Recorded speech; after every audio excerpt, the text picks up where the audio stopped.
Good morning. You're all very welcome to our virtual open day here today at Mary Immaculate College. We're going to move now to a presentation about the Bachelor of Arts programme, and the Dean of Arts, Professor Michael Breen, is going to give you an overview of the Bachelor of Arts programme. So I'm going to hand over now to Professor Breen. Good morning to you all. My name is Michael Breen. I am the Dean of the Faculty of Arts at Mary Immaculate College, and I'm going to talk to you today about our liberal arts programme and the subjects that we offer in that particular programme. So in the next slide, you'll see the course structure. Martin, thanks, Martin. So it's a 4-year programme, and in first year, our students take 4 subjects plus a particular module on skills of study and work. And then in their second year, they take the 2 subjects they're going to take to degree level and 1 optional subject. We'll talk more about that later on. In the third year is spent off campus, either in a work placement or study abroad or a mixture of the 2. And finally then, in their final year, students continue their 2 subjects to degree level, and they write an undergraduate dissertation which spans the year, and that's the structure of the 4-year programme. So in first year, students have an open choice. There are 13 subjects on the menu. Those are Irish, English, French, German, maths, media, music, psychology, history, geography, philosophy, theology, and drama. And you'll see straight away that there are some of those that you may well have studied in school, and there are some that you certainly haven't, or most likely haven't studied, at least in a formal examination setting. Those are drama, philosophy, psychology, theology, and media. Those are new subjects that most people will not have studied in an informal way, and the others are subjects that you may well have studied during your time in the Leaving Certificate programme. In first year, as I say, we offer a completely open menu. You can take any combination of subjects that you want in first year, but there is, as in every arts programme in the country, there is a restriction in second year, and you see in the next slide. And this shows you the groupings that exist, the year 2 subject groupings. Martin, if you can move to the next slide there. And this shows you the limitations. So looking at this slide, you can see straight away what combinations are not allowed. So for example, if you take psychology, you cannot take German to degree level, and consequently if you take German, you can't take psychology. Apart from that, you can take anything else you want with either of those. And say in group 2 then, you can take English or maths, but not both. You can take media or geography, but not both. Irish or philosophy or drama.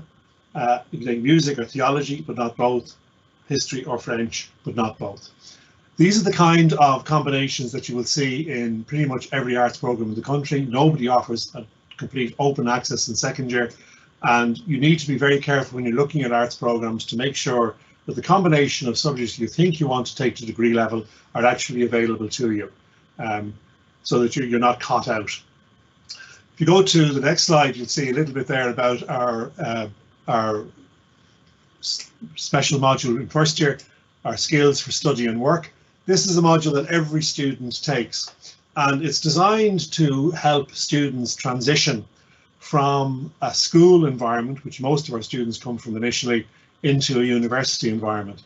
And so it's one of the things that's different about a university environment is that while in schools you study content and you tend to memorize a lot of content to be able to show the examiner what you know, in university you're tending to show not just what you know, but also your level of understanding.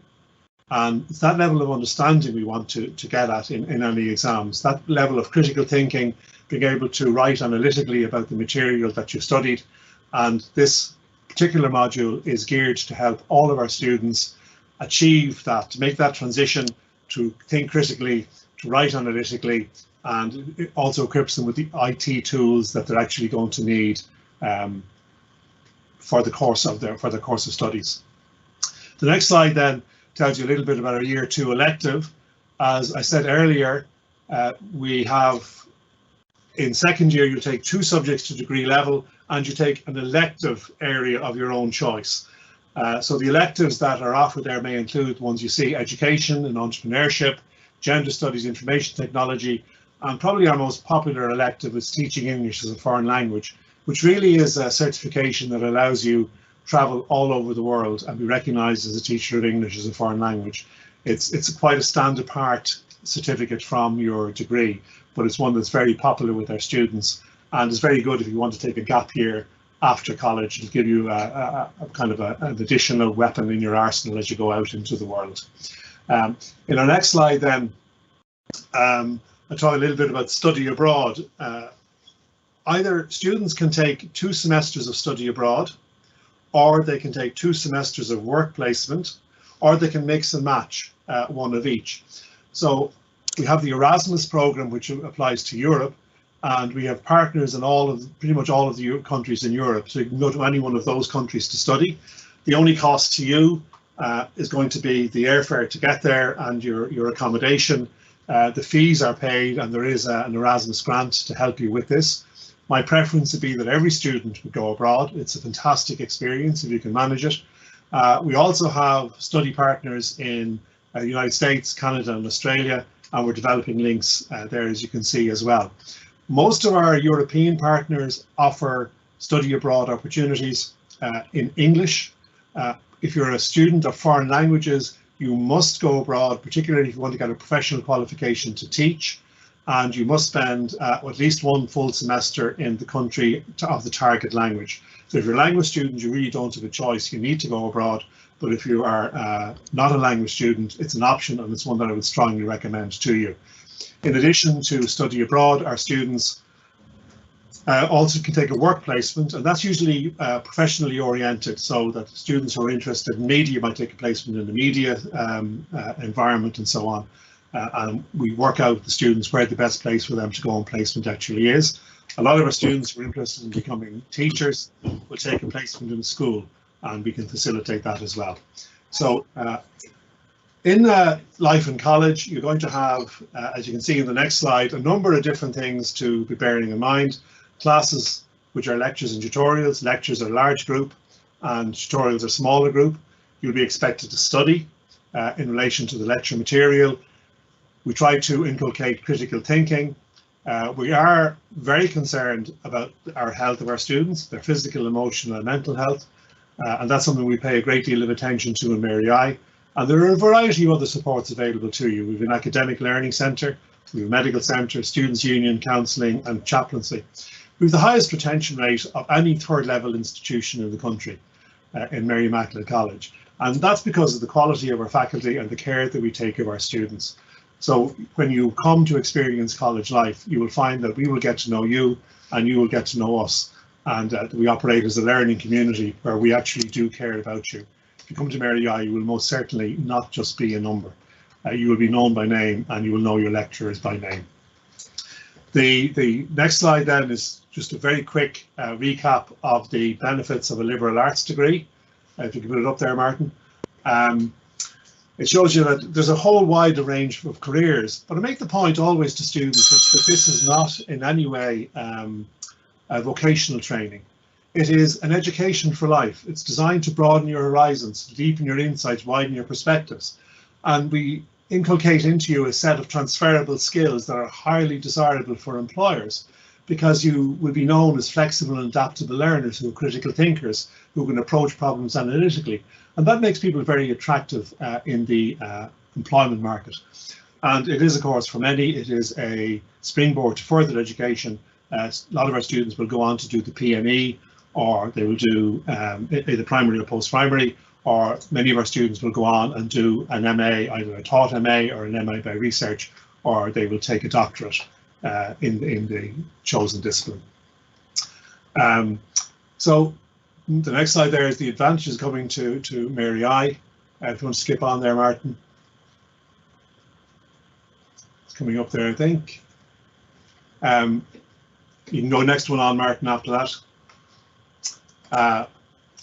We have a fantastic staff, we have brilliant faculty who do care about our students. We pay individual attention to our students. We have terrific support services. We have a good reputation for education, and that's well deserved because of the quality of the education you will receive here. We have excellent facilities. Limerick is a very accessible, vibrant city. Unfortunately, during the COVID pandemic, it's not as pleasant an environment in any college as it could be, because most of our learning is online. But when the pandemic is over and you experience Mary I online, it is a very rich, positive experience. To go to the last slide there, it just shows you some ways of contacting us. We're on Facebook. You can get us on the web. You'll be able to talk to our departments now in a few moments and look at departmental web pages. You're going to hear subject talks, and you can get our prospectus online. Mary I is a terrific institution. I am very proud to be part of it, and I'm very proud of the faculty that I work with. We would love to see you on campus, and we hope that you find the day here a good repository of information for you that will help you make up your mind as to where you want to spend your third level experience. Thank you for taking your time, and I'm going to pass you back to Rachel, who is managing the day. Thank you very much indeed. Thanks, Michael. Well, I'm sure you'll all agree that was a pretty good overview of what the Bachelor of Arts programme can offer to you.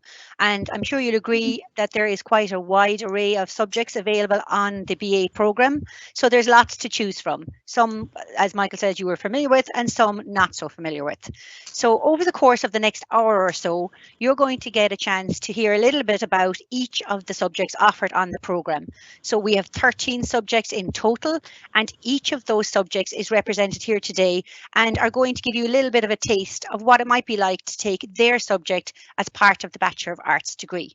So we're going to go in a moment to our first speaker this morning, who is the head of the acting head of the German Studies Department, and her name is Dr. Sabine Egger, and she will be talking to you about what it might be like to study one of our languages, and that is German studies. So we'll pass over momentarily to Sabine, and she'll be able to give you an idea of what it will be like to study German and what advantages studying German may give you. Guten Morgen, good morning.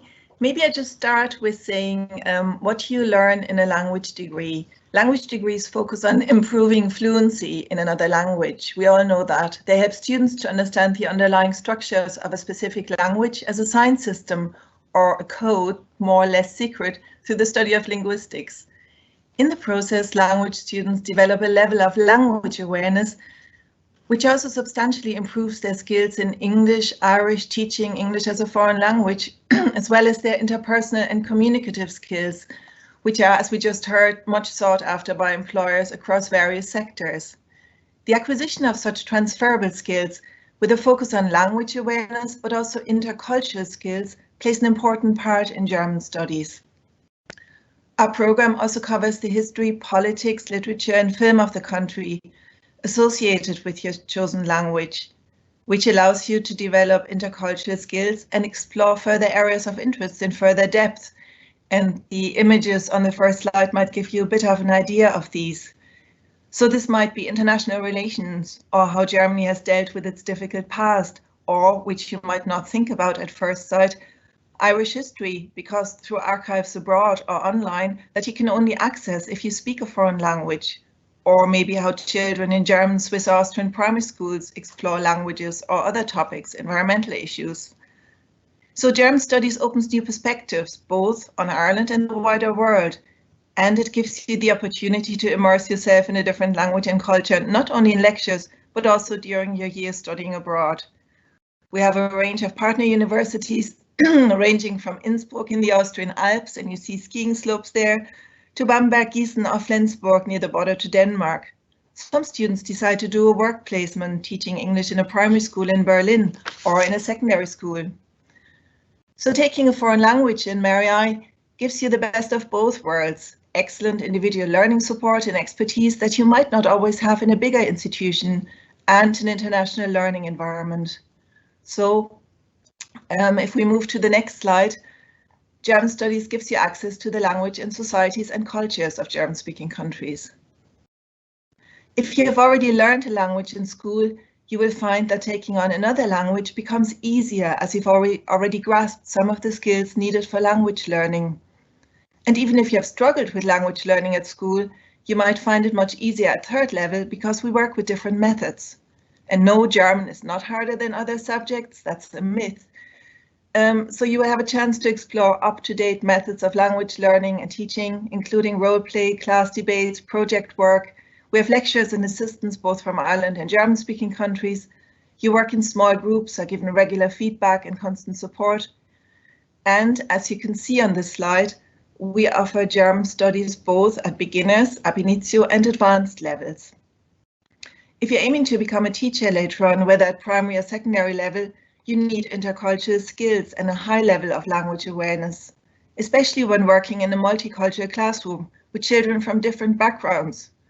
You can gain these skills through reflective language learning. That means developing an awareness of your own language learning process, of differences and similarities, patterns in different language and cultures.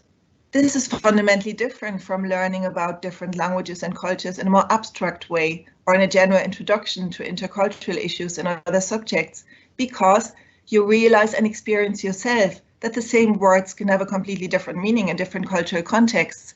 And if you ever kind of were a very polite Irish person saying "Nein, danke" to somebody offering you a cup of tea in Germany, you know what I mean.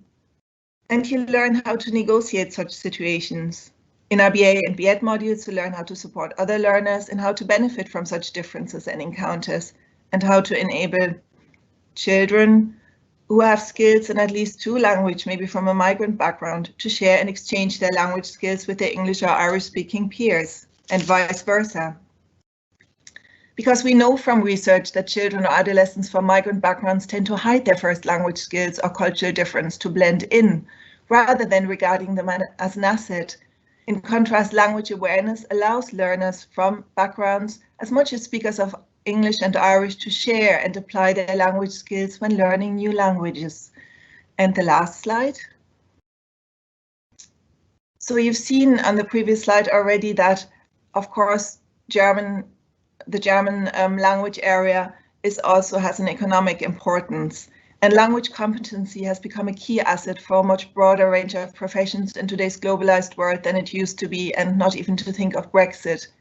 So a language degree substantially increases your chances of job security and a higher income, both in Ireland and abroad. It not only allows you to find a secure job as a teacher, translator, or other professions that you might think of first, but also gives you a considerable advantage in journalism, marketing, the arts, IT, or the pharmaceutical sector, and this both abroad and in Ireland. So English or Irish skills are not enough anymore today when competing on an international job market, because even in Ireland, many people work now who have a different first language as well as excellent English and Irish skills. So you're competing on that market. In addition, German has been identified as a key language by the Irish government for this reason, because of greater importance maybe than other languages to support, because of the current shortage of graduates with German and a huge demand for them. So you have an advantage here. You gain new perspective, but also in a business world, as you can see from this quotation by Willy Brandt, a former German chancellor, if I'm selling to you, I speak your language, but if I'm buying, dann müssen Sie Deutsch sprechen. So if you're working in the export sectors or other kind of service industries, you know that in order to, treat your customer in some way, knowing language and cultural skills is a great help. So to sum up, by doing German studies in Mary, you gain new perspectives, you gain language and transferable skills, and you're able to make your mark in today's multicultural and multilingual societies and classrooms. Thank you very much, and I pass back to Rachel.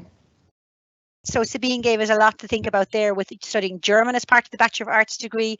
The next speaker that we're going to hear from is Dr. Liam Chambers, head of the history department, and he's going to give you an overview of what it might be like to study history as part of the arts degree.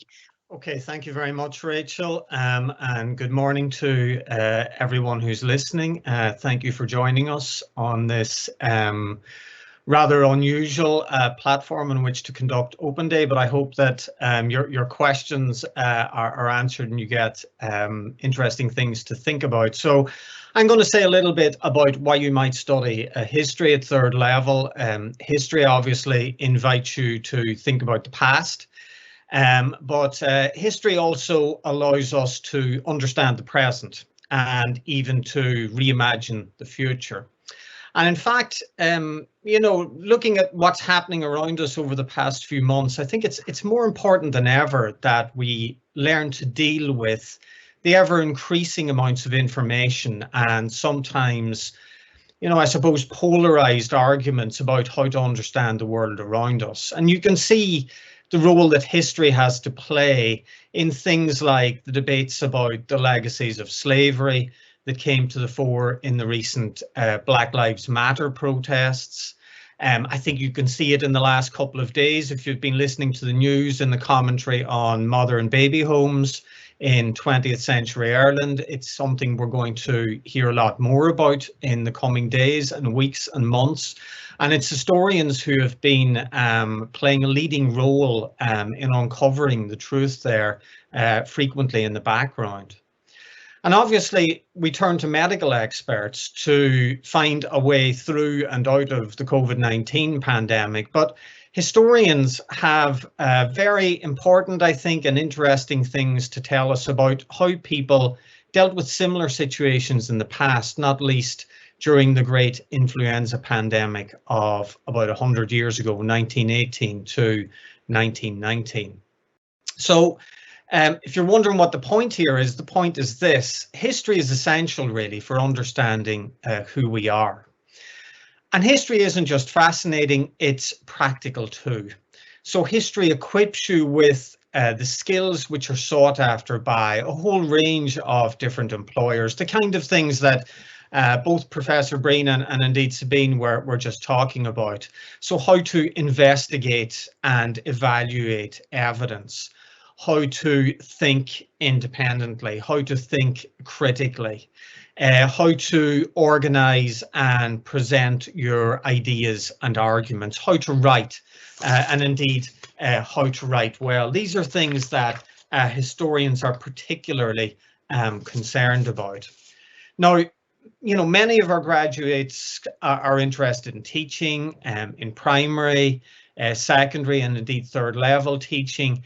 But lots of our graduates go on to do all kinds of other things, to take up employment in a whole variety of other areas. And there's a sense in which studying something like history opens up a world of possibilities to you. So, you know, if you're in your last year or a couple of years in school and you know what you're interested in, but you're not sure what you want to do or what you want to be, an arts degree is an excellent option for you. And a subject like history opens up possibilities to you rather than closing down potential future employments.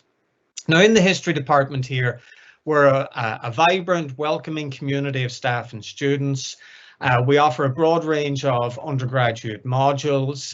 We have particular strengths in Irish history from the Middle Ages to the present day. We're very strong in that area. We also have strengths in European history from the 16th century, so the 1500s, through to the late 20th century, and in North American history from the colonial period, the 17th and 18th centuries, through to the contemporary period. All our staff are active researchers. We bring the findings that we're gathering ourselves into the classroom so that you're very much encountering the latest research and the latest thinking. And if you're sufficiently excited by the end of your degree, we offer postgraduate options, which you can hear about again. All of you can choose to study history. If you are taking or you're going to take history to Leaving Cert level, that's wonderful, and you'll be very welcome to study with us. If you are not taking history to Leaving Cert level, because you know there are restrictions in some schools on this issue, That's not a problem. You will be very welcome as well. Many of our students, in fact, didn't study history to Leaving Cert and rediscover their passion for the past when they come and study with us at third level. If you didn't study Leaving Cert history, you won't be at any disadvantage. That's true of any third level institution, I think, and it's certainly true of us, and it's important that I say it. It's the #1 thing I'm asked at Open Days. So if you want a little bit more information, you can pop onto our website, which is on the MIC website, obviously. Contact details for all of the staff are there, including my own contact details. So my name's Liam Chambers. So you can check me out there, get a sense of the kind of history that I do. And if you want to send me an email, I'd be delighted to try and respond to you. I always get a few after Open Days. We also have a Twitter handle. It's at history@mic, so it's history@mic, and you can have a look at what we're up to on the Twitter handle. One of my colleagues, Brian Hughes, has just published a book, so you can have a look at what Brian's book is all about and get an idea of the kind of things that we do there. So I'll finish up there and I'll hand back to Rachel and to the other speakers. I'll just say thanks a million for listening. Hope to see you at Mary I at some point in the future. That's great. Thank you very much, Liam, for that very interesting talk about history. So moving on to our next subject, it is another one of our language subjects, and that is French. So we're going to pass over now to Dr. Loïc Guillon, who is the head of the French Studies Department here at Mary Immaculate College. Good morning, everyone, and thank you for joining us. As Rachel said, my name is Loïc Guillon. I'm head of the French Studies Department. And what I would like to say right away to you is that what I'm going to say will be of interest to you whether or not you've studied French before. There are indeed two possible ways for you to study French at MIC. The first pathway is the traditional one, open to you if you take higher level French at the Leaving Cert. And if it's what you're planning to do, then we recommend a grade of H5 at the Leaving Cert for you to take French with us at MIC afterwards. Now, it's a recommendation. If you're extremely motivated and if you have a little bit less than an H5, we might consider taking you on board, so you can talk to us anyway. That's the first pathway. The second pathway is for you if you never studied French before whatsoever, or if you take ordinary level French at the Leaving Cert. We call it the beginners program. Now, if you take higher level French, you cannot join the beginners program. You will be joining the traditional pathway, as I said. The beginners program is only for those who never studied any French whatsoever before, or for those of you who will take French at ordinary level. Okay? However, even if you join the traditional pathway, in first year, we go back to the basics in terms of French grammar. So if you're not completely at ease with your French grammar, do not worry. We go back from A to Z. We re-explain everything to you so that you're comfortable with writing and speaking French afterwards. The study of the language is only one part of what you're going to do with this if you take French to degree level. Indeed, you will also be studying French literature, French cinema, French music, French society, everything French. We want you to become a specialist in French studies, which is why our academic department is not simply called the French department, it's the French Studies Department. Now you might have another question to ask, which is, why should I study French at MIC? Well, first of all, French is one of the most widely spoken languages in the world, so that's something to consider. Secondly, with Brexit, France has now become Ireland's closest EU neighbor. So we already had very strong bonds between our two countries, but those bonds are going to become even stronger now in the near future in terms of job opportunities, in terms of possibilities of exchanges. And also you should consider that the choices that you're going to make in terms of academic subjects will determine your future professional prospects, what jobs you will be able to get after you graduate. And you should know that graduates who study the foreign language are more employable than other people. So that's something really to keep in mind. Now, if you keep French to degree level in your third year, as Professor Breen explained to you at the beginning of this presentation, you will have the opportunity to go and spend at least a semester in one of our partner institutions in the French-speaking country. Most of them, almost all of them are in France. We have one partner institution in Belgium as well. This is a great opportunity for you to improve your language skills, and our students usually enjoy that experience so much that they don't always want to come back, or when they come back accompanied. We had the case of a student who met her sweetheart, for example, and was just one in France and was just engaged to him now.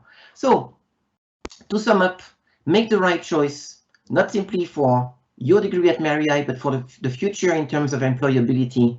We'll be delighted to welcome you in the French Studies department, either as a complete beginner or as a more advanced student. Thank you very much. Enjoy the rest of the presentations. Thank you, Loic. So there you heard all about what it might be like to study French at as part of your Bachelor of Arts degree. So our next subject that we're going to move to is geography. Geography is a very popular subject on the arts degree, and to tell us all about it is the head of the geography department, Professor Des McCafferty. So we're going to go over momentarily now to Professor McCafferty, and he's going to give you an overview of what it might be like to study geography as part of the arts program. Over to you, Des. Thank you very much, Rachel, and welcome everyone. It's great to have this opportunity to chat to you a bit about doing geography in Mary Immaculate College, and I hope that some of you will find your way here in due course. Anyway, I'm sure many of you will be familiar with geography because at secondary school there's a big uptake of the subject. Most of you, if not all, will probably have done junior cert geography, and many of you may be in the process of or thinking about taking leading cert geography also. So you'll be familiar with the subject to some degree, I imagine, and you'll know what it is about. Basically, in geography, there are two main sort of parts to the subject. There is physical geography, which deals with our natural environment, and then human geography, which deals very much with human societies and the way in which they have impacted on their environment, or indeed the way in which their environment has impacted upon them. So because it's kind of focused on this relationship between humankind and the environment, geography is a subject of absolutely enormous topical relevance. I don't think you could pick a subject at the moment that has more to tell you about the pressing issues of the day than geography. It's as simple as that. You'll be familiar with many of these big environmental issues that we face, issues that arise from the increasingly problematical relationship between humankind and our environment. So, for example, climate change, you've all heard about inevitably. It's one of the biggest things happening in the world, and it's one of the most serious for all of us. It's going to impact on us all in very significant ways over the coming years and decades. But besides climate change, there's a whole range of other environmental issues, some of which are linked to it and derive from it. So, for example, we hear a lot now about environmental degradation and environmental deterioration. We hear about the loss of habitats and of species. So we're hearing a lot about biodiversity and the decline in biodiversity and how serious that might be for us in the years ahead. We hear a lot about international migrations. You can't but turn on the news to hear about some kind of a disaster in the Mediterranean or elsewhere involving people, refugees, trying to move from their homeland to someplace else. Many of those migrations are being driven by or impelled by climate change and its consequences. So again, the environment is at the heart of those issues. There are many other issues as well. There are issues of urbanization, the fact that we're now in a very urban world where most people live in cities and urban areas, and we're not sure really that we understand yet how to do that and how to do that in a way that is environmentally sustainable. But we do know that we've gone from a world that was mainly rural even 20 years ago to one which is now mainly urban and which by 2050 will be overwhelmingly urban in nature. So there are big challenges there. So because of that topical relevance of the subject, I think you'll find that the study of geography is, first of all, richly rewarding for you. I think you will find it challenging, but very rewarding in terms of what you get from it. But secondly, what also derives from that is the fact that you will find it gives you a very wide range of career opportunities.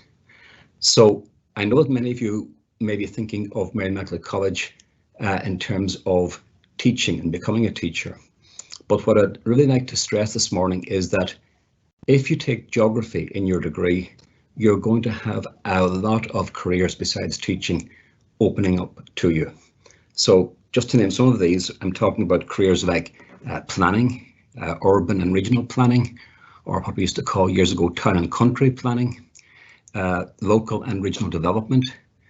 There are many bodies throughout the country now that are engaged in this area of trying to develop local areas, and they employ people like geographers to advise them on that. Environmental research in general, environmental management, again, a growing field with growing importance. Geoinformatics, which is all about the application of new technologies, things we call geographical information systems, to try to better understand social and economic problems. Economic and social research, consultancy in those fields, of which we do quite a bit ourselves in the department here in Mary Immaculate College, and areas like tourism, for example. Now, to get into some of those fields, you will need a further qualification. You may need a diploma or a master's of some kind after your geography program. But the important thing I always stress to our geography students is that geography gives you an entree to those postgraduate programs. For example, geography is a recognized path. It's one of the few recognized paths into town planning as a career. So if you take geography, you're fair set to become a planner in due course. Many of our students have in past years, and they're now practicing as planners throughout Britain and Ireland and also in North America. So those are the kind of opportunities that you're going to have. I just want to finish up by saying very briefly that if you do decide you want to study this fascinating subject and this very useful subject, then Mary Immaculate College is the only place in Limerick to come, really. Mary Immaculate College is the only third level institution in the city, or indeed in the Midwest region, that has a department of geography. There are 7 full-time members of staff here and 1 part-time member of staff, and we've got a thriving community of postgrad students who help us out quite a bit as well. So you'll be joining a very active, very energetic and very welcoming team here in geography in Mary Immaculate College. But as I said, if geography is your thing, and if you want to study it in Limerick or the wider Midwest region, then Mary Immaculate College is the place for you, and we look forward to seeing you. I'll be delighted to answer any questions later on. We've got a session for that this afternoon, so perhaps I'll talk to you again then. Thanks very much for now, and I'll hand back over to Rachel again. Thanks very much, Des. So there you got a lot of food for thought there about geography.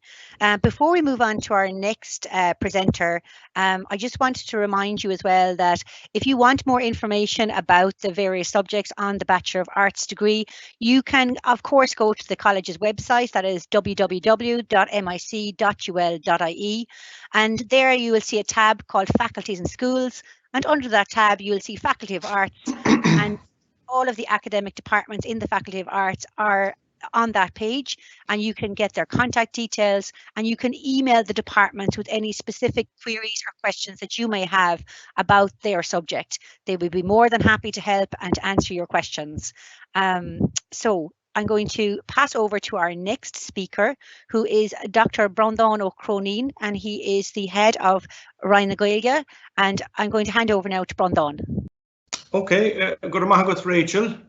Agus díomh a cháide agus tá fáilte roimh go dtí Ryan na Gaeilge.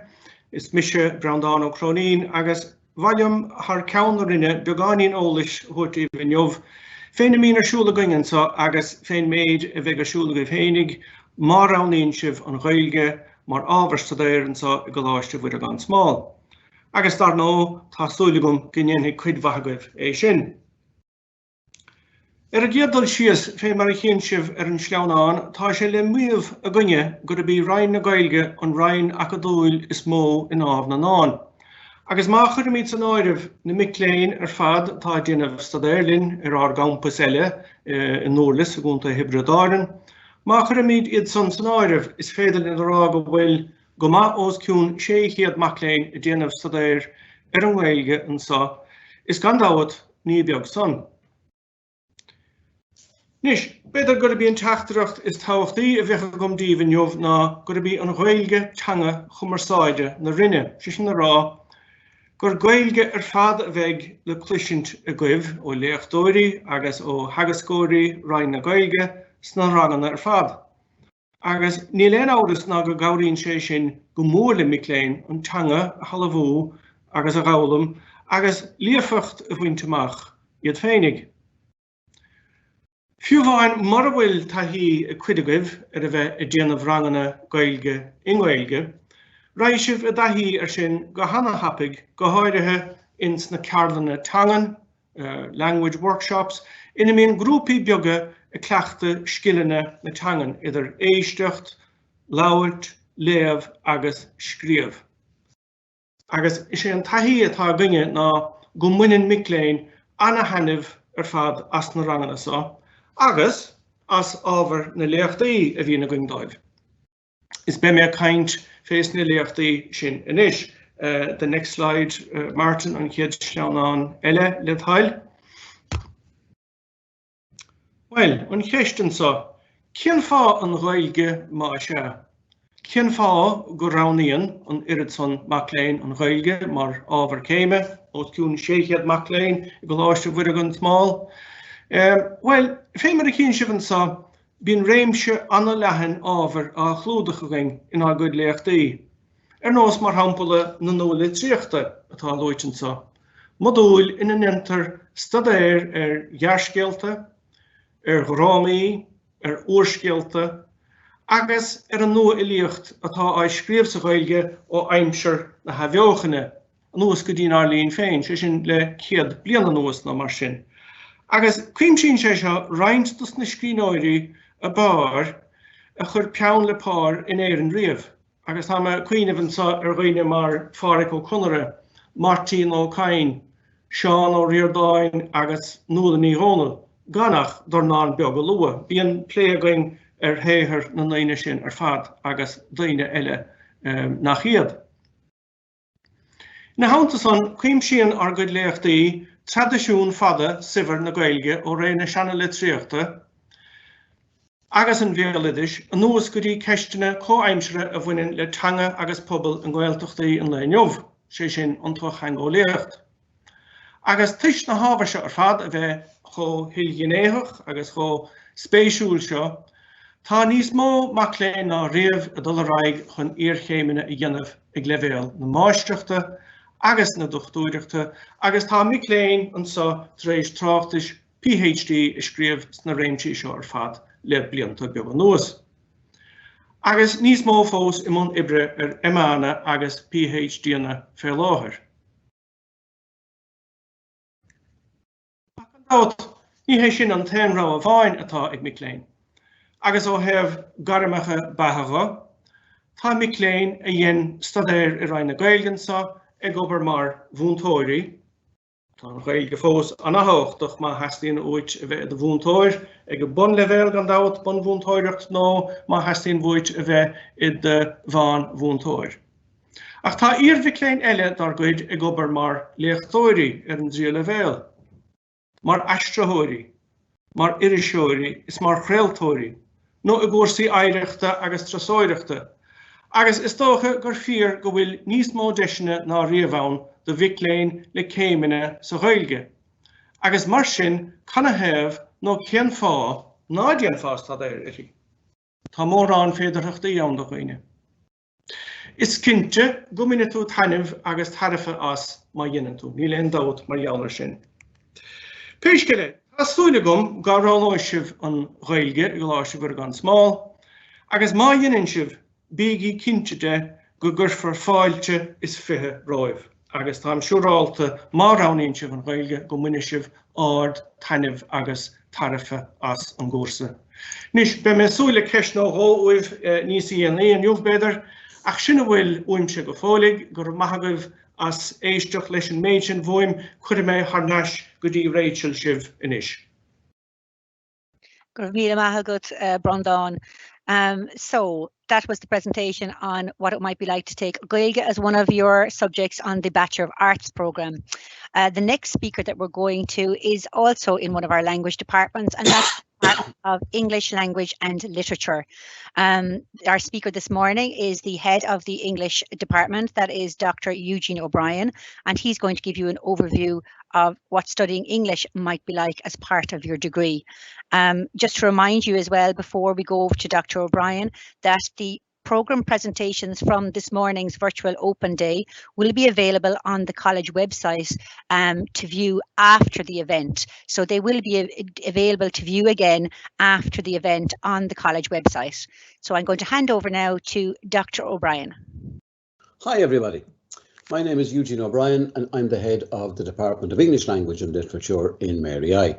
First of all, welcome. We're delighted that you're thinking of coming to us. It's a very different year this year. I'm coming to you from my kitchen at home here, but we're working very, very well with our students. And I think what we're doing is we're providing all our students with online skills and with skills to use functions like Microsoft Teams or Zoom or any of these. And by the time they're finished, they'll be very well able to deal with the information world into which they will be going to work or to study.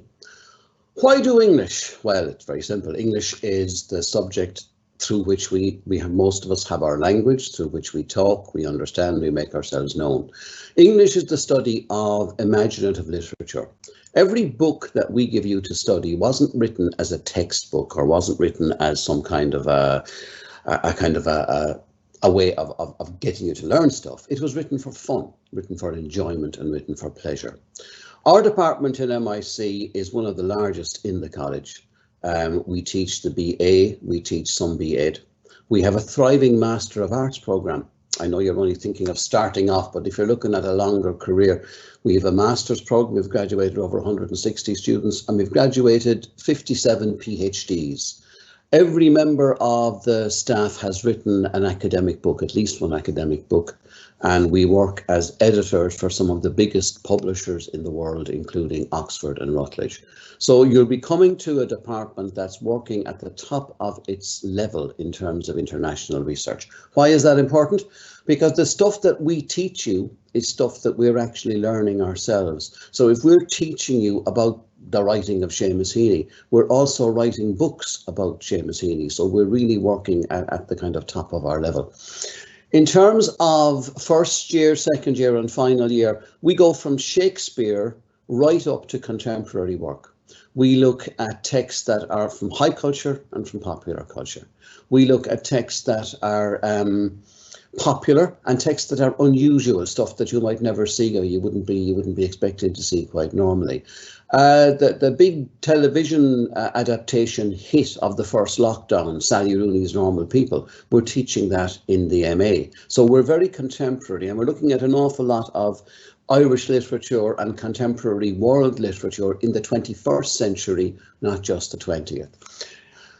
In terms of assessment, we'll assess you consecutively all the way through. So in the current situation, we give you 10% for attending tutorials and for participating in them. And then we divide up the assessments into 3 different bits. So there's no big exam like the Leaving Cert. It's an ongoing assessment that allows you to work hard and do your best. And it rewards people who work and turn up to everything rather than people who cram for a final exam.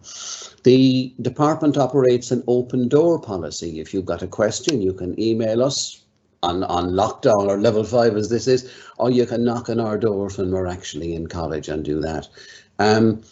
We found that if you take English in first year, somewhere between 80 and 90% of you will go on and take English in second year. And I think that's a great tribute to the department and the faculty that we have, because once you start with us, you'll stick with us, because we have a great interest in our students and a great interest in the work that we do and the work that you do. Why is it important to do English? Well, it's like paper 2 in the Leaving Cert. We don't do creative writing as such, but we do, it's all about assessment of books. So you look at Shakespeare and we want you to give, not cram, not get grinds, not do stuff like that, not look up spark notes. We want you to read the text yourselves. We will then show you different layers of meaning in the text. And then we'll ask you to go to the library and read about some other people and put their opinions along with your own in your answers. So your answers to us will be your own opinion, the text itself, and other critics, other writers, other thinkers. We want you to be part of the ongoing conversation about the aesthetic and literary and imaginative that's been going on since Anglo-Saxon times and will be going on a long time into the future. If you're interested in English, if you go onto our website, that tells you who we are, what we've done, what we've published, the students we've taught, the topics that we do. And if you have any questions for me, we have a session later on, but normally at real open days or face-to-face open days, I'd always say to people, send me an email. You get my email on the website. Send me an email and I will always respond to that. So whether you come here or go somewhere else, I hope that you do study English, because it's a crucial and vital subject. To understand our language and our imagination is to understand ourselves. We also do work on literary theory and the unconscious, so you're kind of understanding that as well. Okay, that's really all I have to say to you, and I'm just within time. So the very best of luck. Enjoy your kind of scoping of the different colleges, and I hope to see some of you in person this time next year. Take care. Thanks very much, Eugene. So just to remind you again, as Eugene said, you can get more information on all of the subjects and departments here in the Faculty of Arts on the college website. That's www.mic.ul.ie.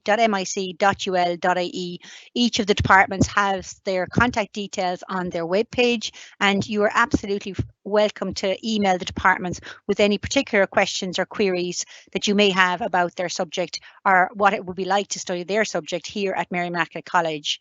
So we're going to move on to our next speaker now shortly, and our next speaker is the head of the Department of Mathematics and Computer Studies, and his name is Mr. Diarmuid O'Driscoll. And Diarmuid is going to give an overview of what it would be like to study mathematics as one of your subjects on the Bachelor of Arts programme. So I'm going to hand over now to Diarmuid. Thank you, Rachel, and I'd like to welcome everyone to this unique virtual open day at Mary Immaculate College, and I'm speaking on behalf of the Department of Mathematics.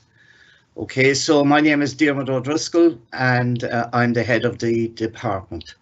Okay, so I'd just like to move on to the brief overview of what we actually teach in the program itself.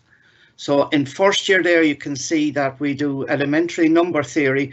Now this is a course that you will not have studied at secondary school level, and it's really a leveler between those who take the ordinary level course and the higher level course. So our first year is basically a set of modules that does not distinguish between level and those who take low ordinary level. As you can see there, on the first row we do geometry, and on the row 3 you can see we do Euclidean and non-Euclidean geometry, and this is a huge part of the curriculum at second level at the moment. Okay, and all that is in that program there is fully recognized by Teaching Council. It's fully and it is covers everything that teachers need to know at second level. So we also, in addition to these, we also offer IT elective modules in second year, and these are popular electives and taken up by a lot of students. And in first year we also add our information technology to the foundation module, FN 4771. Now on third year there is a gap there between second and final year. Our students go on off campus, as Michael Breen would have said to you in the first talk. Now, a lot of our students at this stage, they either go into business settings or they go into school settings. They're still unclear whether they want to do primary teaching, secondary teaching, or do they want to go into a business setting. So that third year there, that gap is there for the off-campus year. And the final one we have down there is the UGD options. So at the beginning of second year, students sign up for a UGD, which is an undergraduate dissertation, and they complete that dissertation by January of year 4.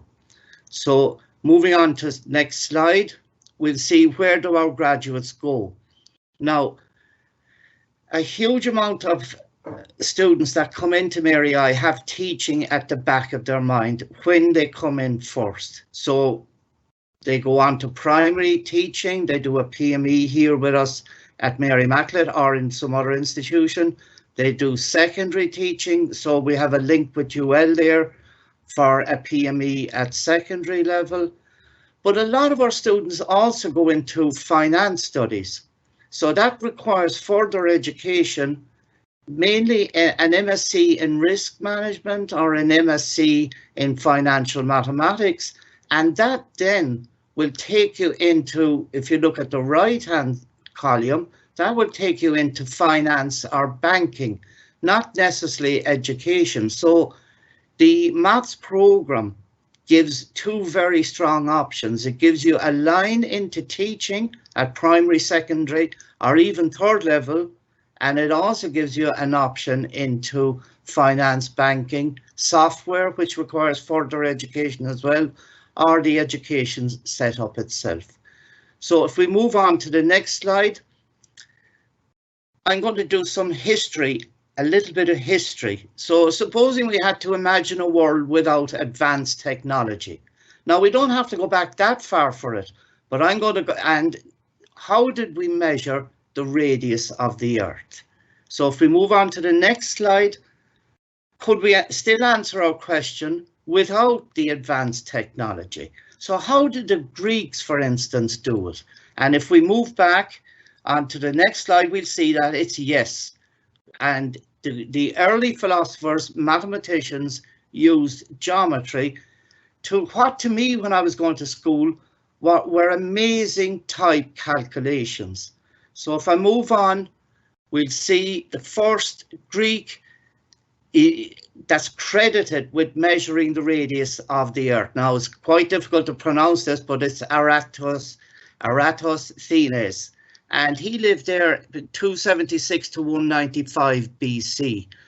Now imagine, how did he make an effort to measure the circumference of the Earth without leaving Egypt?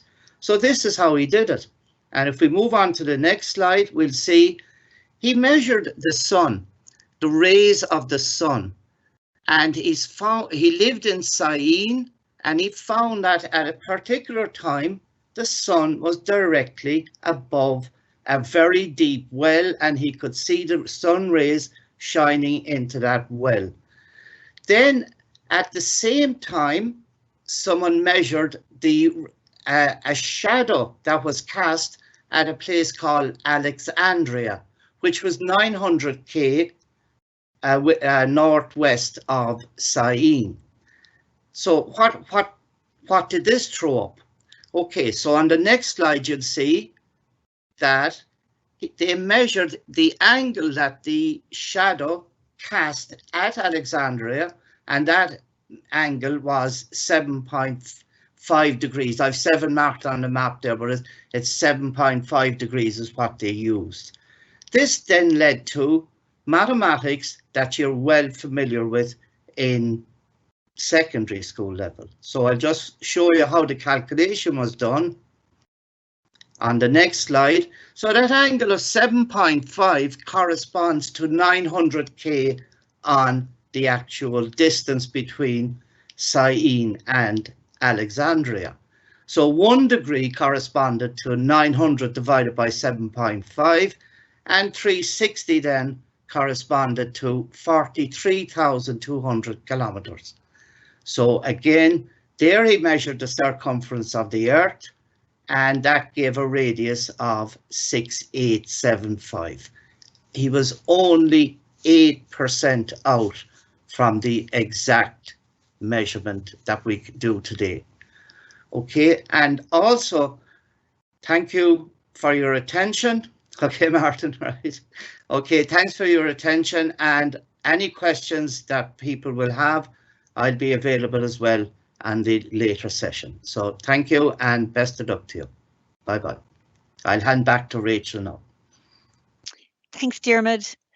Our next speaker is Dr. John Perry. He is head of the Department of Psychology, and he's going to give you an overview of what studying psychology as part of the arts degree will be like. I'm going to hand over now to John. Thanks very much, Rachel. And thanks for joining us, everyone. I know it's unusual times, but I'm sure we're kind of all getting used to this kind of method of interaction now. So, as Rachel said, I'm going to give you an overview of what we do in psychology. So I've got a definition there that it's the scientific study of the mind and behaviour. And that's important. It's the scientific study. So it's not about trying to read somebody's mind, or it's not about psychoanalyzing people on a couch and those kind of things. In a scientific study, what we're interested in is establishing cause and effect. Because if we know the causes, what happens before the various consequences, then we can try and affect some sort of change, hopefully for positive benefits there. Now, a nice way of thinking about it is that scientific study is to try and understand why we think the way we think, why we feel the way we feel, and why we act the way that we act, or behave the way we behave, okay? So in terms of, once we understand why we think a certain way, we can apply that to other people as well. And we can start to think, well, I understand why somebody thinks this, or I understand why somebody might feel a certain way, and therefore I'm able to predict their behaviours. So you can start to think about how that might be useful in a whole different range of contexts. So I'll come back to some of the specifics in terms of what we study within that shortly. If I just move on here. In terms of ways that you can study psychology, so we have 2 programs at the moment, and from September 2022, we subject to approval will have a 3rd. So we have the Bachelor of Arts now. We're very fortunate. We have a program here that is accredited by the Psychological Society of Ireland, yet it's on an arts degree. So the BSc that we'll run from 2022 will be accredited too, but you only study psychology there, which is what most places do on accredited courses. On the arts degree, you have an option to study another subject to degree level alongside psychology, and that psychology part is still accredited. Now, what does that mean? It means that you get your graduate basis, you're eligible to become a graduate member for the Psychological Society of Ireland. So if you wanted to go on and do postgraduate study, master's degrees and doctoral degrees and those kind of things, you have a degree that will let you get onto that without having to study what we call a conversion course. And regularly our students study arts, and they go and study a master's degree in psychology, and they'll be sat alongside people that have studied just psychology on its own at various institutions across the UK or Ireland or America or Australia and so on. And you'll also have come across, we have the education in psychology. It's the same structure, essentially. It just means that rather than another arts subject, people are doing primary education alongside that one. Okay, we'll move on to the next slide. Now, I did promise you I'd come back to talk about some of the content. What are some of the things that we study when we do psychology? Well, here's the main areas: personality and individual differences. Okay, we all have our own personality. You can start to think of characteristics of other people that you know as well. So my background is actually as a sports psychologist, and I can tell you from being in the dressing room before really big games where there's lots of stress, I can look around the dressing room and see a team full of players, and every single one of them is responding differently because they're all individually different people. So I want to understand that. We also look at things from a social point of view. Why do we conform? Why do social influences have the effect they have? We can look from developmental points of view. You might have heard about arguments around nature or nurture. The way that we use reinforcement and punishment can start to change who we become. Biologically, we're all quite different, and there's a predisposition there as well. Some people will be naturally more likely to be stressed or intense than other people, and that's because of the biological aspects as well that we'll investigate. From a cognitive point of view, the way that we process information, the way that we link that to various memories is important. And from a research methods point of view, we study, I mentioned it's a scientific study, so throughout the whole program, we look at, well, how do you go about designing these sort of experiments? We collect data and analyze data to be able to do that kind of thing. And in terms of where you go from there, you might want to go on and be a psychologist, or you might just want to work in a health profession, or you might want to get into marketing or whatever it is. Essentially, it's understanding people. Why do people think, feel, and act the way they do? And as long as you want to work with people in the future, I'd like to think that psychology would be helpful for that. Okay, that's my 5 minutes up, so I'll wrap up there and pass back to Rachel. Thanks for listening. So that's our presentation on psychology. We're going to move on to another department shortly. But before we do that, I just want to remind you again that you can get more information on the subjects on the college website. And of course, you can email the departments with any particular queries that you may have. They'd be more than happy to help you. And also the program presentations from today's virtual open day will be available after the event on the college website. So you'll be able to view the presentations, the program presentations again after the event. So you'll be able to go back over any bits that you may have missed. So moving on now to our next presentation. So the next speaker is going to be Dr. Gareth Cox, and Dr. Cox is the head of the Department of Music here at Mary Immaculate College. And Gareth is going to give you an overview of what it will be like to study music as part of the Bachelor of Arts degree. So I'm going to hand over now to Gareth. No, thanks, Rachel. So you're very welcome to the music department in Mary Immaculate College. As you know, you can study music to degree level in the BA. Some of you might only take it for 1 year, and some of you might be taking it for all 4 years to degree level. So if you were thinking about taking music, well, you need to be passionate about it. You need to be passionate about music. You'd want to enjoy playing and singing, performing, listening, attending concerts, and so on. Essentially, immersing yourself in music during your time. During the program, and specifically in relation to the various modules, and so you'd want to be interested in understanding how music works.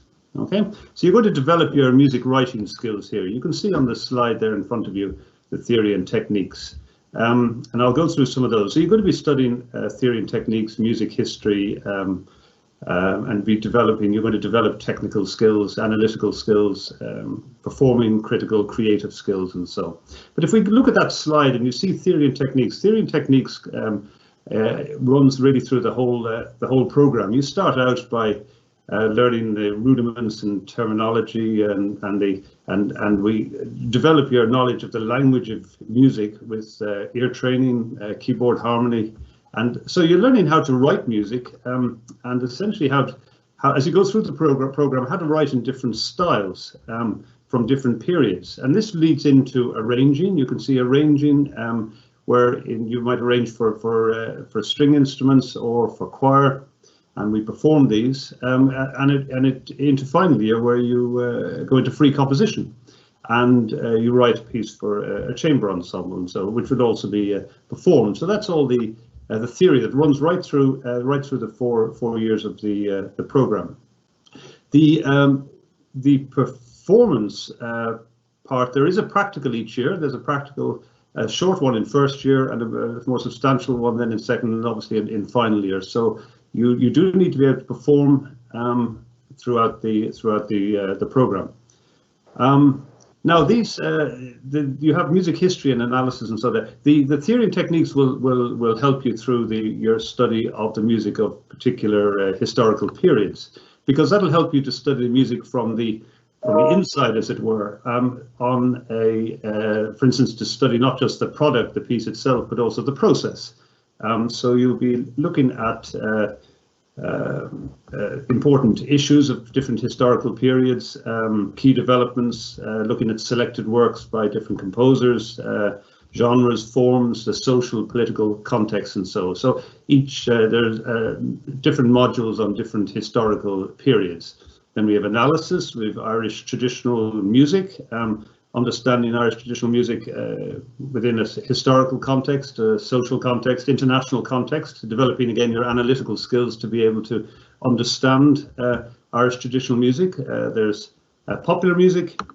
We look at the history and language of popular music, and film music and jazz and rock and blues, and so that's popular music. Music technology, another module looking at various software, hardware for sound files and using the internet and as a resource for music file sharing, and so there's music technology in the music technology studio. So those, you'll see a list of these on our website there. Now moving quickly on then to performance opportunities, then there are various opportunities in the college. You have choirs. There's 2 choirs, the Choral Society, a community choir. There's a UL orchestra that many students and staff play in, different Irish traditional music ensembles. There's a musical each year. So there's many opportunities in the college and in the wider community for students to get involved in performance. I'll look at slide 2 now. Just going up there, the entrance requirements. Well, this will come back in probably in the question and answer session, though. There is no audition or exam to get in, but we do expect you to have, you see it there, a satisfactory standard of music literacy, a sort of standard of music theory, maybe a sort of a grade 3, grade 4 sort of standard, and you must be able to play an instrument or sing.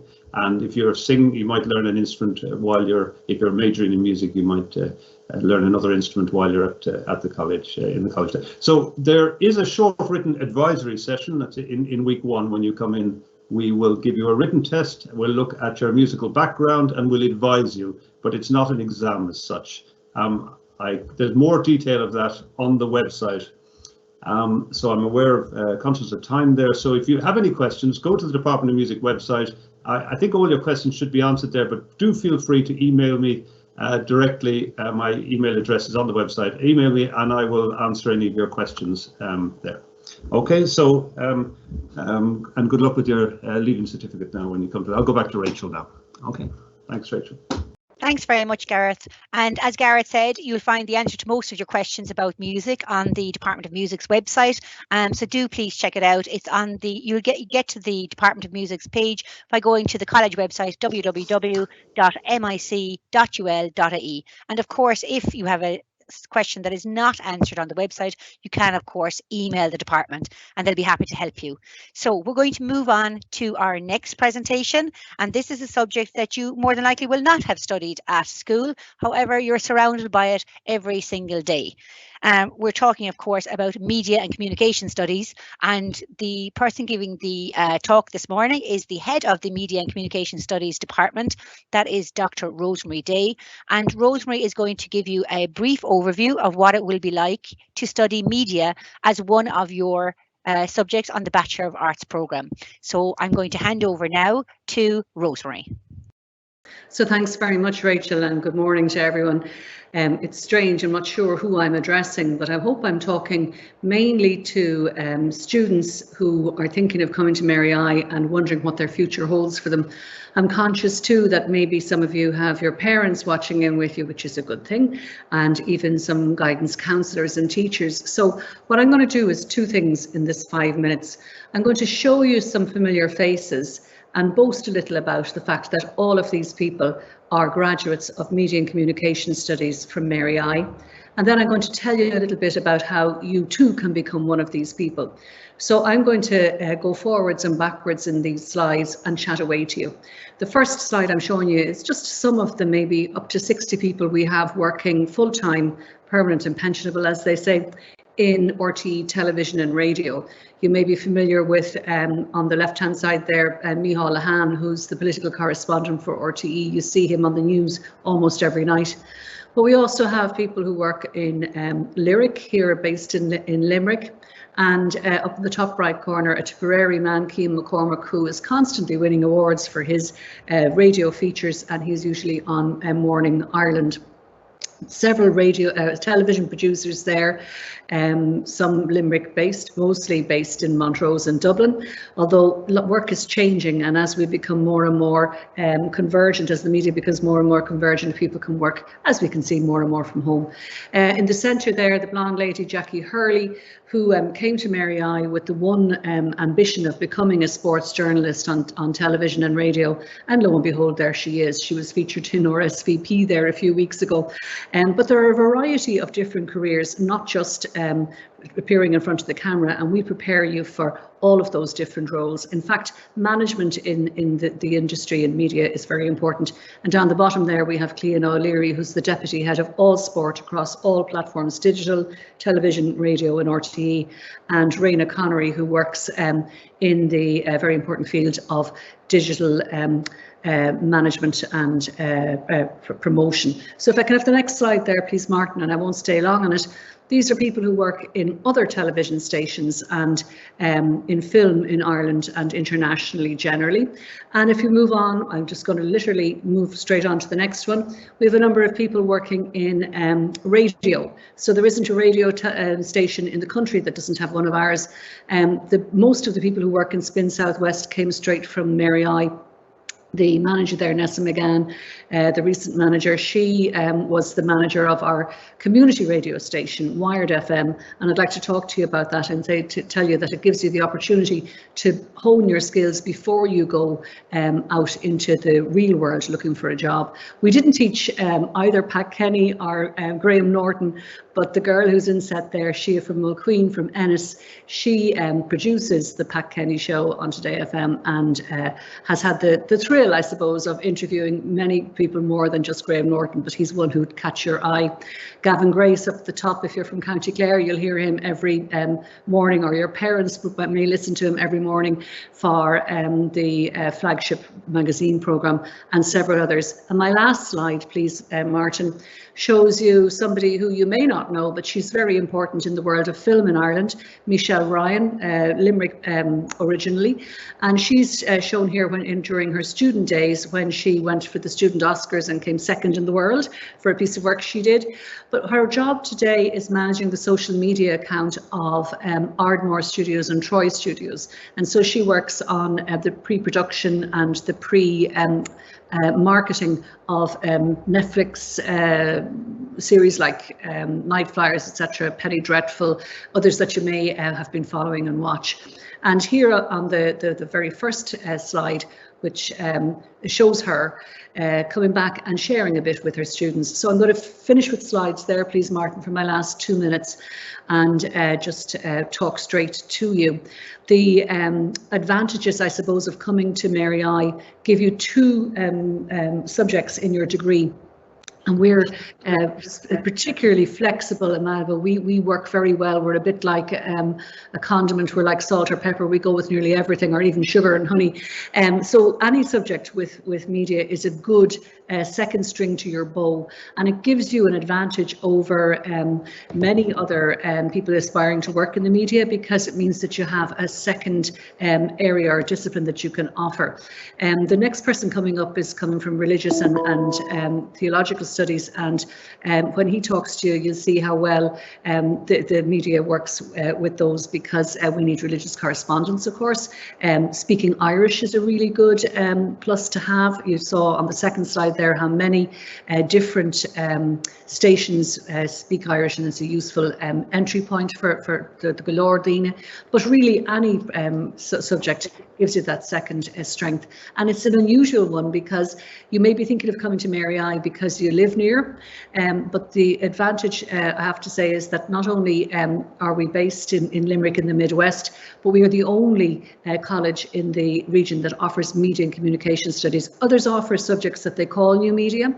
And new media is something that we certainly cover, because the skills you need for television and radio are the ones that you need in order to work in places where we have many, many graduates like Google, LinkedIn, Snapchat in London, and others. So I'd like to just leave you with that pitch and say that we train you to do those things, but we also give you the theoretical basis to understand what it is you're doing and why you're doing it.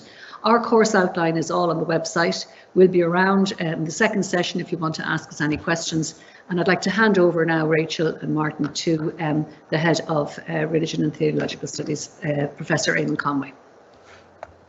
Thanks, Rosemary. Just before we head over to Eamon, just to remind you again, as Rosemary said, that you'll have an opportunity to have some of your questions answered this afternoon between 12:15 and 1:15 here in our live Q&A session on the Bachelor of Arts programme. So we're going to head over now to Professor Eamon Conway, who is the head of the Department of Theology and Religious Studies. So I'll hand over to Eamon now. Thank you very much. Thank you, Rachel. Thank you, Martin, for all your work. Delighted to be with you this morning, almost this afternoon. It's a pleasure to speak with you. I hope that you're able to enjoy the day and that it's going very well for you and that it's proving to be suitably informative.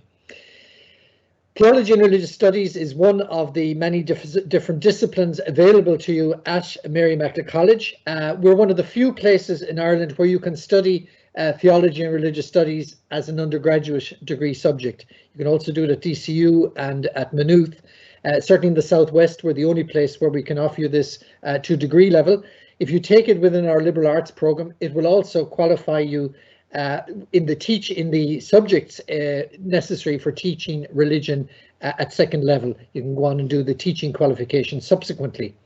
I could just add that we also offer Theology and Religious Studies to a degree level on our Thurles campus, which is integrated into the teaching degree there. Why would you take Theology and Religious Studies?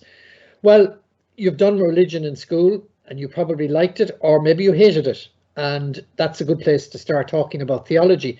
But theology, which literally means faith-seeking understanding, is like any other discipline you'll study at third level. It is a science. It is a form of systematic, reasonable investigation. So it is the science of faith. You may be interested to know that theology was one of the 4 founding disciplines of universities back over 800 years ago, along with medicine and philosophy. Theology was a core discipline that people had to simply take to understand the world better. And the interest in religion has not declined. We talk about secularization, but in fact, secularization is now being debunked. The idea that somehow as societies advanced, they would become less religious, that has literally been blown out of the water. It actually died at 9/11, when we realized that religion still remained a very potent force in our cultures and in our societies. And interestingly, the number of people who choose to be Catholic has remained directly proportional to the growth of population over the last 50 years. So approximately 20% of the world self-identify today as Catholic.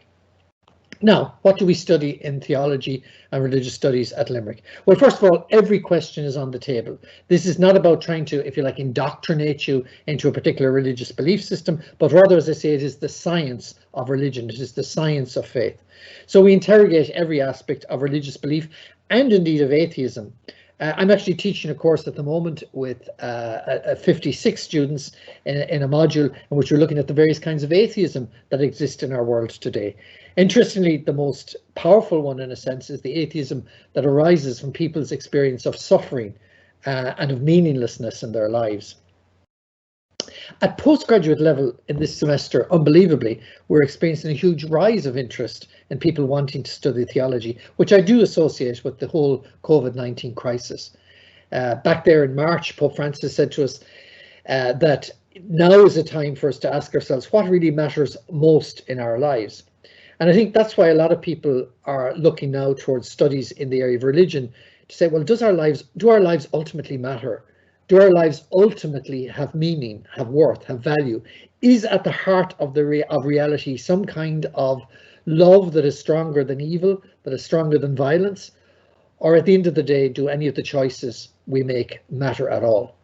I think we've experienced a certain bereavement of all the supports we have in our lives that keep us going. Maybe you're experiencing this yourselves in terms of your friends and family and all of that. Maybe, I hope not, but maybe you've experienced certain suffering and tragedy in your own family in recent times. These are things we need to try to make sense of in our lives, and theology and religious studies is one of the ones in which we explore, well, is there a God? Does that God care about God's universe? How do we relate to God, and so on?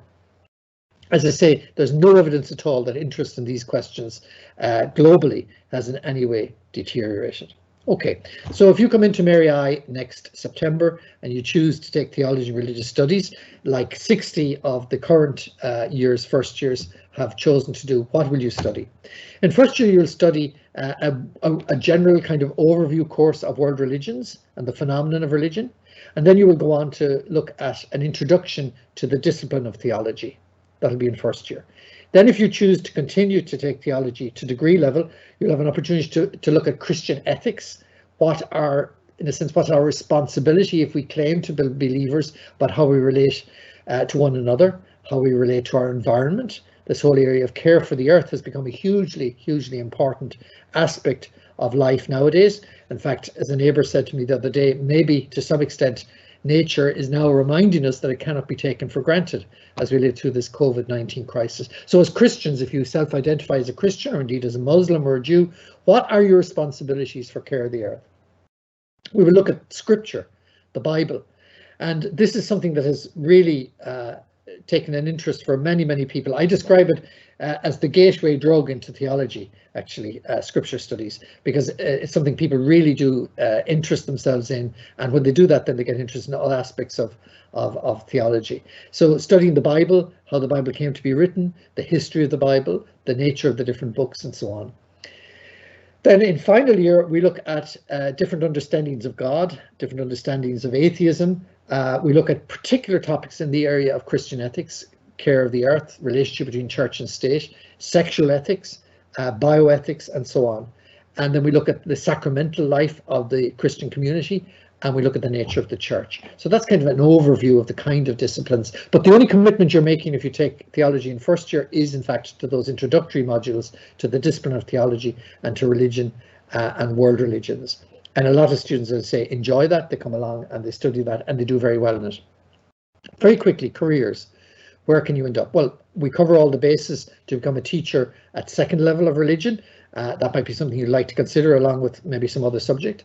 We also see a lot of graduates in theology ending up in various kinds of pastoral support positions, increasingly maybe as chaplains in caring institutions, in hospitals, nursing homes, prisons, and so on, where questions of ultimate meaning arise. We see graduates ending up, as Dr. Rosemary Day spoke about, in the area of media and communications. Remember, graduates of theology are trained in asking and exploring critical questions with no holds barred. So it's a very good discipline that prepares you for that. We see a lot of people coming to do theology, as I said, postgraduate, at a postgraduate level. And in fact, just now we've received over €500,000 in funding for postgraduate studies at Mary Immaculate College, which is a significant statement of interest and commitment to postgraduate studies in the area of theology and religious studies. So I would invite you to consider, among the many options you have available to you, whether you liked religious education, whether you hated religious education in school, it still remains something that's very relevant. It may be for you. It may be something that you'd wish to continue with and explore at a deeper level, at a more critical level at Mary Immaculate College. I'd invite you to consider that. If you need any further information, as everybody's been telling you, we've a fairly well up-to-date webpage. Just Google theology Mary Immaculate College. It'll bring you right into our webpage. It'll show you about a very interesting research project that we have going at the moment in the area of Catholic education in particular, connected in with Boston College, with Notre Dame in Australia, with St Mary's University in London, and so on. So anyway, we're interested in talking to you. If you're interested in doing theology and religious studies at Mary Immaculate, whatever you choose, I hope it's the right subjects for you. And if we can be of any support to you when you come to Mary Immaculate College, please do get in touch. Thank you very much. Thank you, Rachel. Thank you, Martin. Handing back to you there. Thanks very much, Eamon. That certainly is food for thought. So I hope you're hanging in there okay. We're nearly finished all of our subjects today. We have 2 left, and they are last but by no means least. So our penultimate subject today is Drama and Theatre Studies. And I'm going to hand over now to the head of the Drama and Theatre Studies Department, Dr. Mike Finneran. Good afternoon, everyone. I can officially say it is afternoon at this stage. We're just after 12, and it's lovely to meet you all virtually. I'm terribly sad, as I know all of my colleagues are, not to be able to greet you in person and to shake your hands and to have a little bit of a human moment with you. But nonetheless, this shall have to suffice for the moment. As Rachel said, my name is Michael Finneran. I'm head of the Department of Drama and Theatre Studies here at Mary Immaculate College. Some of you may have caught my earlier presentation on the BA in Contemporary and Applied Theatre Studies, but obviously now I'm going to talk about Drama and Theatre Studies as one of our suite of subject options on our fantastic Bachelor of Arts programme MI002. So do forgive me if I overlap a little with some of my earlier talk. We're the newest discipline on the BA programme here at Mary I. And I suppose our origin story is tied in with that of the Lime Tree Theatre, which is, for any of you who are in Limerick or in the Midwest, you may know of the Lime Tree Theatre. The Lime Tree is 8 years in existence and has become, I suppose, part of the national infrastructure in terms of performing arts over that short period of time. And a decision was made, you know, best part of 12, 15 years ago to build a theatre on campus as part of our re-engagement and our new engagement with the city and its surrounds. And it became a remarkable success quite quickly. And as a result of that success, we decided that we needed to fill in academic provision in drama and theatre studies. So, as has been alluded to many times by the Dean and many others, and Eamon in his talk on theology a few moments ago referenced this as well, you know, you're now at a point where you're beginning to look at subjects which you may not have direct contact of in school, or which you may not have thought of as traditional areas of study. And I suppose drama, you will have encountered many of you primarily through your English programme at junior cert or at leaving cert level. And you may also have partaken in perhaps youth theatre productions, or you know, maybe a musical or a play as part of your TY experience. Now, drama at college is different. So it remains certainly about looking at works that are performed on stages. But I suppose it looks much beyond that in the same way as many of my colleagues have spoken about their disciplines. It is a creative and an artistic subject. It's both academic and practical, but quite different, let's say, to Leaving Cert English. Not in a bad way, but I suppose we're looking at the play text, but much more in their performed reality. It's a subject that I would argue is very, very complementary to many others on the programme. It's about imaginative, creative, expressive endeavour, and it sits beautifully alongside many subjects. I'm not going to name check all of them, but the very, very obvious ones are obviously music, media communications, English, but I'm sure many other colleagues would feel that there are shared roots there as well. And I suppose our programme here, our BA programme, looks at the ancient tradition of drama. It looks at the, you know, how it has emerged and how it has presented itself in the past. So Shakespeare, the Greeks, Ibsen, Chekhov, and so on and so forth, but also the artistic practice as it has an important meaning in Ireland. So we pay particular attention to drama and theatre in the contemporary Irish scene. What does that look like now? What does it look like to make theatre, and more broadly, because drama, of course, accesses a huge domain of performance. And obviously our BA programme is offered in conjunction with our BA CATS programme. So if you're to take drama as a BA subject in first year or for the full degree subject, you will study alongside people who are taking drama for their full degree, doing all subjects. Now, many of you are sitting on this call wondering, oh my God, why would I do a degree in drama? And indeed, there are probably parents, guardians, guidance counsellors, and so on and so forth on the call as well, thinking, what could come of this? And I suppose I'd make 3 little points in response to that. First is, an undergraduate degree is increasingly, it's a starting point. It's not a commitment for life, as it was perhaps once upon a time, where you were tied to those academic routes that you set forth, you know, on at the very beginning. This is the first step in a journey, and particularly in the humanities, the idea is that you would have a rich and well-rounded educational experience. And I think for many people, drama can be a very, very big part of that. I think it's important for those of you who have a gut instinct towards it or a passion for it, that you follow that path into your learning journey. I suppose we would always argue that that one of the greatest indicators of success at an undergraduate level is interest and motivation. And if you're interested in motivated in drama and the performing arts, then you should really follow this program. I also think that, again, the point has been made so well by many of my colleagues, that it's a gateway into the exploration of many worlds of business, literature, culture, academia, and our graduates are increasingly finding their way not just to professions or to futures in the performing arts, but many other places beyond that. So we inculcate all kinds of wonderful what we call transferable skills and graduate attributes: confidence, self-presentation, performance, teamwork, collaboration, communication skills, open minds, creative thinking, lateral thinking, the ability to cope with criticism, which is of increasing importance, and hard work and stamina are part of what it means to study in drama as well. Down to the brass tacks, students wonder quite rightly what it is they will study. In year one, again, obviously the shape of the program at this stage: 2 modules, both very introductory. One in the autumn looking at Introduction to Drama, Theatre and Performance. I teach that myself. And then in the spring we look at more broader, a more broad tradition in terms of European and world theatres. And then in years 2 and 4, obviously students have a chance to take 2 modules in each semester, so 4 in total.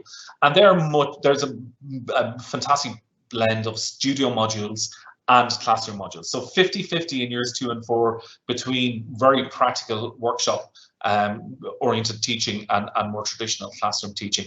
We cover things like introduction to ensemble and acting performance. Performance and music is a very popular module. Directing for theatre, storytelling and poetry and performance, contemporary theories of performance, modern Irish theatre, contemporary Irish theatre, social and applied theatre, with a fantastic range of subjects there. Where to after a degree in drama and theatre studies? Well, the world is your oyster. It's important to say that a degree in drama and theatre studies does not preclude anything, except perhaps maybe a PME secondary where you need to have 2 distinct subject choices. But again, I would be quite confident that we will see drama. We're already seeing a revision at junior cycle in secondary schools, and hopefully in years to come, we're certainly lobbying for the presence of drama and theatre as part of senior cycle in our secondary schools. So maybe that might be a career option in times to come. Some of our graduates go directly into employment with excellent communication, teamwork, and really creative and entrepreneurial skills. Some go into further study in drama, but also in other arts disciplines. Further vocational training. So if you wanted to become a stage manager, director, designer, specialist training programs are available after this BA. And some people obviously go straight into the world of work. And we have seen some people go into the PME primary as well. So that's always an option. So that's pretty much it. As all my colleagues have said, loads more stuff available on the website. If you want, you can go and watch the recording of the BA CATS, which is the single honours program, offers a little more detail on all the things I've just said.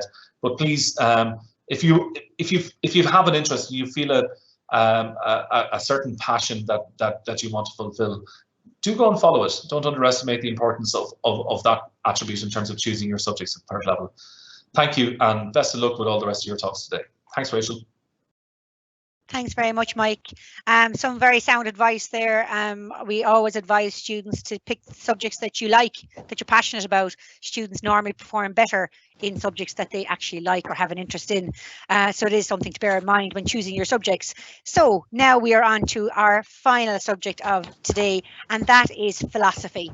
And to tell you all about philosophy, I'm going to hand over now to the acting head of the philosophy department, Dr. Catherine Kavanagh. So over to you, Catherine. Good morning.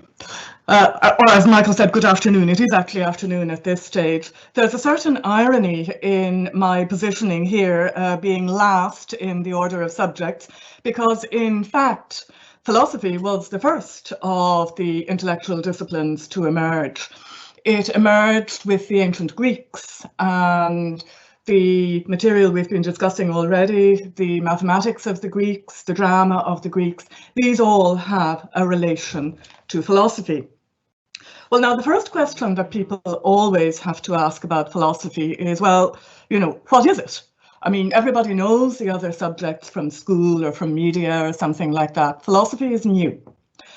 Well, the simplest answer is to look at the word. The word itself, philosophia, means love of wisdom. It's a combination of 2 Greek words. And this wisdom encompasses everything. All of the disciplines, the sciences, literary criticism, all of these emerged from philosophy.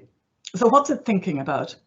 Well, it's humanistic. It's thinking about reality. You know, how do we think about reality?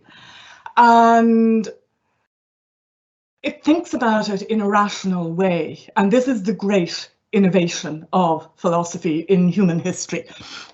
It gives us a way to rationally examine our experience. So we're thinking about, well, what's the nature of reality? What does it mean to be a human being? What does it mean to act well? What are we here for anyway? And the working method of philosophy was established by Socrates over 2,000 years ago. And what is it? Well, Socrates asks you to state your assumptions. So, you know, what does it mean to be a human being? So you tell him. And he says, well, now are you sure about that? So he asks you question after question after question. And eventually you sort of think, I give up, you know, I'm not sure about any of this. And then he turns the discussion and he asks you more questions. And then you start thinking, okay, right, so that's it. That's what I think. And then you think, but now I know why I know. Now I know why I think this. So you know. In other words, you understand rationally what your position is. So this is, I think, the great value of philosophy. It's fundamentally concerned with, you know, sort of the big questions about human life and human existence, but it's rigorous in its method. You don't just sort of amble around, you know, you really have to think and work through things in a rigorous way. So now this brings me to another question which people are concerned with, and that is, what is it good for? Well, philosophy teaches what's called soft skills. So that is to say, the ability to think critically, the ability to think outside the box, the ability to contextualize things, to analyze them, and to solve problems. So if you've studied philosophy, you've been exposed not merely to particular ideas, however valuable they may be, but also to a method of examining, assessing, and judging all kinds of ideas and situations. So it doesn't teach you something specific, like how to fix a car or how to bake a cake, but it teaches you how to think about any situation that might arise, and it gives you a way of being able to arrive at your own solution. So we live in an extraordinary age. I mean, who could have anticipated COVID even a year ago? Our best bet really lies in equipping ourselves with a method of assessing any situation. And, you know, on the basis of that, judging an appropriate course of action. So philosophy can do this brilliantly. It has done it throughout the ages. We are where we are today in terms of our technology, in terms of our society, in terms of our law. The advance that we have made over the past 2,000 years has its roots in philosophy. Now, that's all very well, but then people want to know, well, how do I know that I like it? Well, the first thing I'd say is we'll have the opportunity to try it. The first 2 weeks of the semester, you know, you can try a number of different subjects before settling on your final 4. And I would encourage you to just give it a try, just see what the first couple of lectures sound like. I would say one way of thinking about whether you might like it is to think about your favorite subject at school. What did you like about it? So a lot of people love English. Why? Well, if what you enjoyed was thinking about people, thinking about situations, thinking about, you know, different ways of life, there's a good chance you'll enjoy philosophy. The kind of examination and analysis that you do in literary criticism or in thinking about history is taken much further in philosophy. I would say there's a good chance that, in fact, you're coming to college to do philosophy anyhow, but you're probably thinking of it under a different subject name. Once you get a taste of philosophy, very often you think, this ties together a lot of things that I was interested in. That's what happened to me. I mean, I didn't intend going into philosophy. Sorry about this. We seem to be having some technical difficulties there with Catherine. We seem to have lost the connection with her. I hope you heard at least a little bit about what Catherine was trying to say about what studying philosophy is like. It is one of those subjects that is difficult to explain to people what it is actually like to do it as part of your degree subject. We're going to try see if we can reconnect with Catherine, so do bear with us for a moment. And if not, you will be able to hear more about philosophy in our live Q&A session, which is coming up after this. We're just going to try once more to see if we can connect. Okay, looks like we're having technical difficulties there, so I'm terribly sorry. We're going to have to cut short the presentation on philosophy. I'd like to thank you all for your attention today. We have gone over, but as you'll see, there's a lot to consider when you're looking at the Bachelor of Arts. It's such a broad and diverse programme. Thank you.